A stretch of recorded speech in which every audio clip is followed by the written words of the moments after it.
¿Qué tal, amigos? Muy bienvenidos a esta nueva edición de Salud y Nutrición. Como siempre, tenemos el placer de encontrarnos todos los sábados al mediodía en este nuevo ciclo, porque recordemos que es el tercer año que Salud y Nutrición tiene un contacto social y solidario con el público del otro lado y más que nunca de la mano de toda la familia con señor Santino y ensalada mixta, como ustedes ya lo saben y vienen compartiendo la información en los programas anteriores. Pero lo recordamos porque tal vez sea la primera vez que nos están viendo. Estamos todos los sábados al mediodía, podés volver a vernos, podés ver nuestros programas a través del canal de YouTube y conocer que el objetivo del programa es ser un nexo entre ustedes, los televidentes del otro lado y por supuesto los protagonistas, los médicos, los especialistas, los encargados de la parte deportiva o desde los licenciados en nutrición que nos dan consejos y tips para poder vivir mejor, para lograr la calidad de vida a través del equilibrio completo en la vida social, en la parte física, en lo que tiene que ver con la nutrición y por supuesto también en la parte deportiva, que es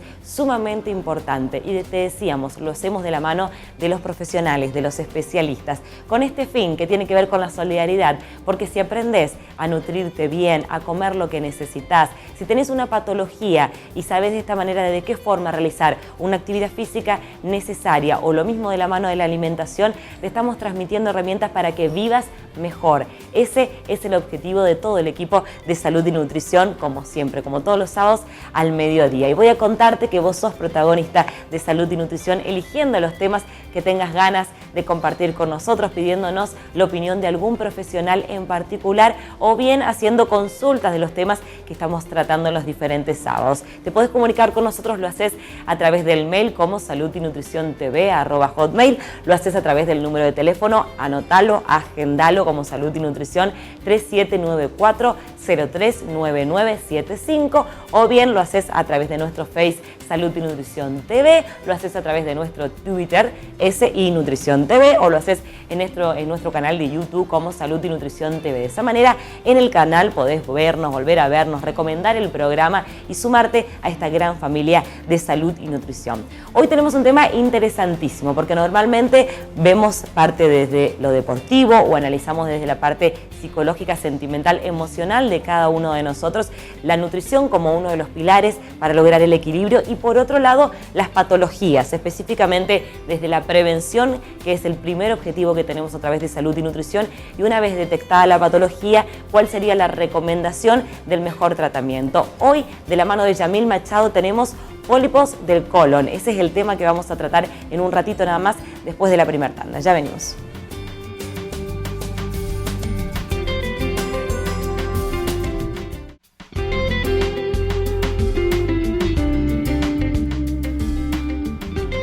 Vamos a agradecer las instalaciones del Hotel de Turismo desde donde sale la transmisión de Salud y Nutrición. Muchísimas gracias como todos los años. Y también te contamos que durante la semana, de lunes a jueves, tenés un 20% de descuento en el spa del Hotel de Turismo. Así que acércate, no solamente para quienes nos visitan desde otros lugares, sino que también nosotros los correntinos tenemos que sentirnos partes y disfrutar de nuestro Hotel de Turismo. Y ahora sí, momento de darle la bienvenida nuevamente y muy agradecidos por parte de la producción al doctor Yamil Machado por acompañarnos un año más. Bienvenido, la primera vez de este 2016. Muchas gracias, como siempre agradezco a la producción, a ustedes que me reciben y a la invitación para este programa. Por favor, para nosotros es un placer y además nos ayuda un montón y como decimos siempre a través de la televisión, no solamente es importante el conocimiento que usted tiene, sino la forma de explicarlo a doña Rosa, a Virginia que está de este lado, así que siempre ha sido muy claro en temas que por ahí son un poco complicados cuando hablamos de salud. Que creo que es la clave, Virginia, para que la gente pueda no solo disfrutar del programa,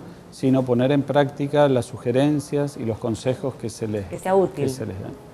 Bien, pólipos del colon es el tema que hemos elegido para el día de hoy. Podemos empezar, como decimos siempre, por qué son los pólipos del colon.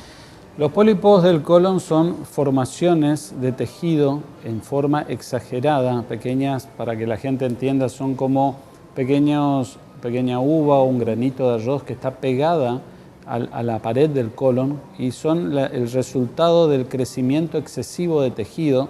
Y ese crecimiento excesivo de tejido también es un tejido anormal que a la larga en su periodo de transformación va a llegar a la formación o tiene la posibilidad de llegar a formar un cáncer de colon. Entonces el pólipo es el inicio del camino que hasta a veces puede llevar 10 años, 7 años, nadie sabe el tiempo para la formación de un cáncer de colon. Bien, no es cáncer de colon, pero puede llegar a ser. Exacto, eso es algo importante para recalcar, porque los pólipos pueden ser de tipo benigno o maligno, generalmente empiezan de tipo benigno y van desarrollando una transformación de tejido que lo lleva a una transformación primero de características que se llaman displasia, o sea, esas degeneraciones premalignas, hasta que llegan a un paso de malignidad. Bien, ¿y cuáles serían las causas? Básicamente es una lesión genética de características hereditarias, o sea, hay una predisposición genética hereditaria para que el paciente pueda desarrollar los pólipos de colon y a la larga un cáncer de colon. O sea que esa es la base de esto. Lo que se estudió mucho fue qué son los elementos que predisponen a que ese tejido empiece ese proceso de degeneración, y entre muchas cosas se han determinado de que el tipo de alimentación o el tiempo de movimiento de los residuos en el colon también influyen en ese tipo de transformación. Y para que la gente entienda, por ahí Virginia, nosotros hablamos del colon. El colon es el extremo final del tubo digestivo, es la porción final.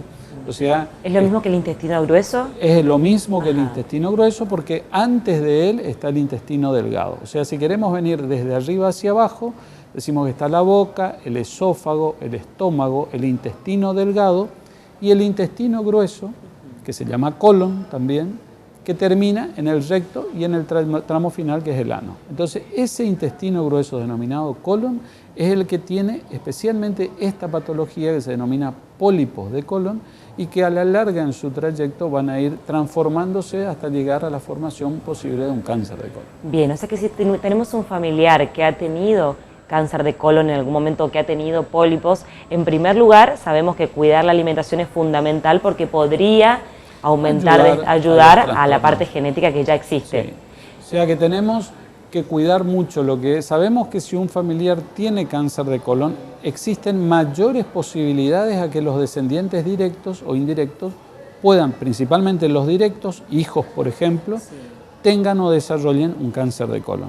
Por eso es que tenemos que tener dos puntos a tener en cuenta. Uno, lo que es la prevención, que la prevención se basa en dos cosas: en el diagnóstico precoz de estas lesiones, que no se transformen ya en una lesión maligna, y lo otro de elementos, como estábamos conversando y que lo vamos a desarrollar un poco, que es la dieta, la ingesta de agua y la motilidad del colon para que ayude a eliminar esos desechos que no estén en contacto con la mucosa y que también colaboren con la transformación del tejido para la formación de los pólipos. Bien, usted decía el diagnóstico, ahí se me viene la palabra colonoscopía. Claro. Ahora, es como que no sé por qué nos da un poco de miedo hacernos pensar en el análisis, o es algo muy doloroso. ¿Por qué la gente se rehúsa a hacerse este análisis? Yo creo que existe, Virginia, un tabú en la palabra colonoscopía, y creo que es más, la gente quedó con la idea de los estudios que se hacían hace muchos años, que eran estudios cruentos, sin los procedimientos que existen ahora, sin la sedación suave, que la sedación suave consiste en la aplicación de una medicación por vía de un suero, que ayuda a que el paciente se pueda relajar. No es una anestesia general, porque la gente por ahí tiene miedo de no despertarse, de dormirse para siempre. Esto es una sedación. Y esa sedación nos permite trabajar sin dolor para el paciente y nos permite además realizar cualquier tipo de procedimientos dentro del intestino y del aparato digestivo, y luego el paciente se recupera en forma inmediata a los 15 minutos y se puede incorporar y se va en forma ambulatoria. Algunos inclusive hasta retoman actividades habituales. El problema es no solo pensar, Virginia, para hablar de los pólipos, que son lesiones premalignas o precursoras del cáncer de colon, yo quiero dejar algunas cosas que son muy importantes, que inclusive lo charlamos fuera del aire. El cáncer de colon es la tercera causa de muerte por cáncer y sigue al cáncer de pulmón y al cáncer de mama, pero la característica fundamental es que tiene lesiones que predisponen a esta lesión y que puede ser cortado ese ciclo en el camino, que no tienen otras lesiones. Quiere decir que si nosotros sabemos, como decías vos, que un familiar tiene cáncer de colon, nosotros tenemos que investigar. El paciente tiene la obligación o la necesidad de hacerse una colonoscopía para poder determinar si existen o no lesiones, como estas lesiones premalignas que son los pólipos, y esas lesiones posteriormente puedan ser resecadas o retiradas del colon como para eliminar esa posibilidad. Y lo otro que es muy importante, Virginia, es que el cáncer de colon o el pólipo en muchos casos no tiene un síntoma principal. Puede ser asintomático, como puede dar síntomas que pueden confundirse con otras patologías, como por ejemplo un pequeño sangrado que puede tener una enfermedad diverticular del colon o puede tener una patología hemorroidal que es muy común, o puede tener síntomas finales que ya son un diagnóstico tardío de lo que es el cáncer de colon, que es la anemia o la obstrucción por el crecimiento del tumor, obstruye en su luz al intestino. Entonces yo creo que la gente hoy día tiene todos los métodos como para hacer una prevención, un screening se llama, que es el seguimiento y el cuidado a todos aquellos pacientes que sabemos que tienen antecedentes familiares. Y a los que no tienen, que no digan, Virginia, yo no tengo ningún familiar con cáncer de colon, yo no voy a hacer nada, porque es obligatorio, o por lo menos es una sugerencia, que todo paciente después de los 50 años se realice una colonoscopía para control. Muy bien, doctor. La verdad que, como decimos siempre, interesantísimo el tema, y entrar y investigar un poquito más en la importancia, como decías, de nuestra alimentación, y por el otro lado de seguir machacando en la cabeza que la prevención está en el análisis, es sumamente importante. Y vamos a ingresar un poco a los porcentajes entre las mujeres, los hombres, la edad, todo esto a la vuelta de la tanda, ¿le parece? Muy bien. Muy bien, nosotros nos vamos a la tanda, quédate ahí del otro lado porque este tema es sumamente interesante. Cuando hablamos de la palabra cáncer, siempre es una palabra que nos genera mucho miedo, que genera mucha angustia, y seguramente, lamentablemente, habrá algún caso de cáncer en casa o en la familia. Y este es un punto a tratar donde el cáncer se puede prevenir, en este cáncer específico de colon, a la vuelta de la tanda. Pero antes vamos a contarte la frase. Como todos los días nos despedimos o nos vamos a la tanda con una frase que dice así, elegida por la producción. La ciencia moderna aún no ha producido un medicamento tranquilizador tan eficaz como lo son unas pocas palabras bondadosas. Quédate con nosotros, ya venimos.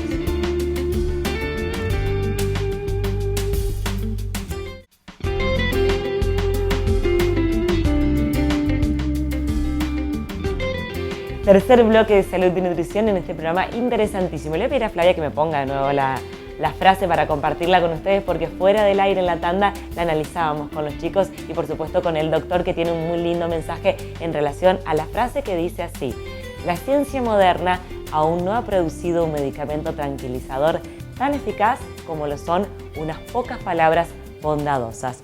Doctor, usted recordó algo de una clase de medicina que nos gustaría que comparta con nosotros. Justo hoy concluíamos el primer cuatrimestre de la Cátedra de Cirugía de la Facultad de Medicina, y yo siempre les dejo un mensaje a los alumnos que terminan con nosotros, y les decía que ellos van a ser médicos pronto, de que eso genera no un poder, pero una presencia especial delante de la gente. No es como muchas otras especialidades o profesiones. Genera lo que es que la gente confía en él, confía en lo que le va a decir y entrega su vida y su salud al accionar de ese médico. Por eso les decía que tienen que ser muy cautos con las cosas que van a decidir o hacer. Entonces decían, hagan bien lo que hacen. Lo que no sepan o duden, interconsulten. Y si no tienen más nada que hacer, le decía, si ya no podemos, la ciencia llegó al punto, solo les queda ser acompañantes y estar al lado de sus pacientes. Y creo que es lo mejor que uno puede hacer cuando ya la ciencia se terminó o llegó a un punto donde ya no podemos hacer nada. Lo más importante en eso, y creo que siempre, es la compañía, la relación médico-paciente, y que ese paciente, a pesar de que ya no hay salida, se sienta por lo menos acompañado. Acompañado, por ejemplo, con palabras bondadosas, como era el pedido de la frase de la producción. Así que bienvenido sea, y qué lindo el mensaje que lo dio a sus alumnos, y sirve también para la gente que nos está viendo del otro lado. Así que gracias por compartirlo. Ojalá todos tengamos esa suerte. Realmente. Sí. Doc, vamos a avanzar un poquito en el tema, y hablábamos en este caso de una inspección que se hace en el análisis con la colonoscopía. ¿Es la única forma de hacer el análisis de rutina o el análisis de control? Esa es muy buena pregunta, Virginia, porque Hoy justo charlábamos de no todos los pacientes o toda la gente tiene la posibilidad o está en un lugar donde contamos con medios avanzados para hacer una videocolonoscopía. Hay gente que está en el interior, hay gente que no está cerca del centro o que está en una ciudad donde el centro de salud, donde su hospital o su sanatorio no cuenta con estos métodos de avanzada. Entonces, hay elementos que nos permiten acercar o ir limando las dudas como para decidir al final por una colonoscopía, y es el método que está masificado, que se llama la detección de la sangre oculta en materia fecal. Existen pequeños sangrados que pueden dar distintas patologías en el colon, pero especialmente los pólipos o las lesiones cancerosas neoplásicas del colon pueden tener pequeños sangrados, que son no visibles, porque va el paciente, evacúa en forma normal, no tiene un sangrado, porque la gente se asusta o corre al médico cuando ve sangre. Claro. Ahí sí sale corriendo, pero en general, cuando uno tiene ese sangrado, o es de patología orificial, se llama, como ya lo mencionamos, a las hemorroides, o es, lamentablemente, un diagnóstico tardío de un cáncer de colon que ya está sangrando porque ya está ulcerado. Pero en realidad lo que le lleva a la consulta es el miedo a la sangre. El problema es que el cáncer de colon es asintomático, como hablamos, en mucha etapa. Entonces, presenta algunos pequeños sangrados que son invisibles y hay un método de detección que se denomina sangre oculta en materia fecal, por eso se denomina oculta. Cuando eso es positivo, no quiere decir que el paciente ya tenga un cáncer de colon, pero significa que ese paciente debe ir a una consulta especializada y tenemos que tratar de llevarle, especialmente si tiene de 50 años o más, o si tiene un antecedente familiar de cáncer de colon, a un estudio de colonoscopía. Entonces, ese estudio de sangre oculta en materia fecal y la colonoscopía son los dos elementos fundamentales para el diagnóstico. Bien, ¿mayor de 50 años a la hora de hacernos los estudios es preferible o no? ¿O cuál es la recomendación? Cuando el paciente cumple 50 años y de ahí en adelante, se sugiere que se haga una colonoscopía por lo menos de control. Si hay antecedentes familiares, deberían hacerse 5 años antes de la edad en que le fue diagnosticada a su familiar, para prevenir ya. Y si se encuentra en el control endoscópico un pólipo o lesiones de ese tipo, tienen que hacerse controles secuenciales. ¿Qué quiere decir? Al año, a los 3 años, a los 5 años, hasta determinar que ya no hay otra recidiva de esas lesiones. Bien, se encuentra que existe el pólipo. ¿De qué forma se extrae? Claro, antes de eso, discúlpame Virginia, quería aclararte antes que salgamos.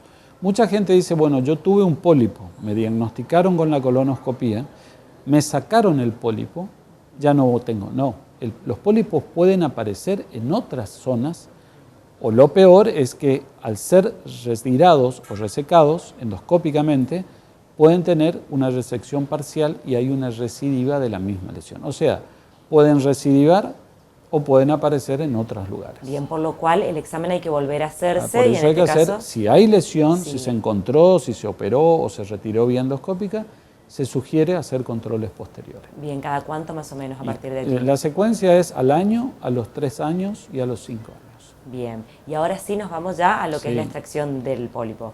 Lo que es importante de esta lesión, y que como decíamos, el pólipo es el camino inicial que termina en un cáncer de colon.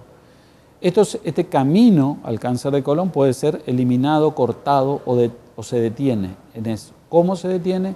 Se diagnostica vía endoscópica, se reseca vía endoscópica a través de un procedimiento que se llama polipectomía endoscópica, o sea, el retiro, la resección o el corte de esa lesión polipoidea que se saca a través del endoscopio, y a través del endoscopio se usan distintos elementos como anzas, pequeñas agujas, unas especies de bisturí chiquito que nos van a permitir retirarlos. Es muy importante esto porque esto también tiene nada de dolor y es ambulatorio con una recuperación inmediata. Por eso es que insistimos que la gente no le tenga miedo. Mucha gente dice, no, me va a doler, yo tuve familiares que le dolió mucho, la endoscopía duele y molesta. Hoy día con los procedimientos nuevos no tiene eso. Garantizamos que no existe dolor o molestia. Exacto. Y además tomar conciencia que más allá de que usted diga que no existe dolor y molestia, nada comparado con lo que sería un cáncer de colon. Cuando llegamos al cáncer de colon, ya los procedimientos son diferentes, son de mayor magnitud, inclusive, Virginia, lo peor, yo puedo tener un diagnóstico tardío de cáncer de colon que lamentablemente sigue siendo así, porque no existe una concientización globalizada de las cosas de la gente. Entonces, al hacer un diagnóstico tardío, nosotros nos encontramos con una masa tumoral que ya tiene ramificaciones ganglionares o a distancias que se denominan metástasis y que hacen que ese paciente deba entrar en un plan oncológico con la posibilidad de que pueda tener ya ramificaciones lejanas, especialmente en el hígado, y que requieren de otro tipo de tratamiento, de otro adicional que es el tratamiento radio o quimioterápico y con riesgo, por supuesto, de la vida del paciente. Bien, hombres o mujeres, preguntábamos hoy un porcentaje en el que más se dé estas lesiones. Actualmente podemos decir que afecta tanto a hombres como mujeres, casi en el mismo rango, por ahí un leve predominio en varones, pero lo que nosotros queremos recalcar, como vos preguntaste anteriormente, es que esto tiene un origen genético, Virginia. Entonces, cuando el paciente o la gente sabe que en su familia hay o un antecedente de cáncer de colon o de pólipo de colon, debe hacerse el control. El otro caso que podemos encontrar es que antiguamente no era habitual hacerse una endoscopía, no había equipos en todos lados. Entonces, ¿qué pasaba? Yo no sé si mi familiar tenía o no un cáncer de colon. ¿Por qué? Porque simplemente no se hizo una colonoscopía. Entonces, por eso se indica que a los 50 años y de ahí en adelante, por lo menos una colonoscopía. Método preventivo. Método preventivo. Doctor, como siempre, un placer escucharlo y con este tema tan importante porque iniciamos con la aclaración que es el único cáncer que avisa, el único cáncer que te da pautas, el único cáncer que lógicamente se puede combatir antes de que avance y de que sea cáncer. Así que es re importante la concientización. Doc, ¿dónde puede encontrarlo la gente? ¿En la atención en los hospitales? Sí. Cuéntenos un poco. Tenemos unidad endoscópica y servicio de endoscopía en la Clínica Mayo, Quintana 1267, con una línea directa que es el 4427969 y estamos en una unidad de endoscopía en el Instituto de Cardiología también. Muy bien, muchas gracias. Como siempre vamos a tenerlo seguramente en los próximos programas a través del con nuevo todo Canal 13. Gracias. Un gusto. Nos despedimos de este Salud y Nutrición hablando específicamente sobre esta patología, sobre la prevención, sobre sus causas, sobre el tratamiento y por supuesto la idea de todos de que puedan hacer una detección temprana. Nos vamos a despedir contándoles que pueden comunicarse con nosotros con preguntas sobre este tema, cualquier duda que tengan sobre este tema y también temas que les gustaría plantear para los próximos programas. Y lo hacen a través de Salud y Nutrición TV, @hotmail, o bien lo hacen en nuestro mensajero de texto 3794-039975 mensajes y WhatsApp recibe también, lo anotamos, 3794-039975, a través del Face Salud y Nutrición TV, a través del Twitter SI Nutrición TV y nuestro canal de YouTube, no te olvides, para ver o recomendar y archivar los programas como Salud y Nutrición TV. Que tengan muy buena semana y nos vuelvan a elegir el próximo sábado. Adiós.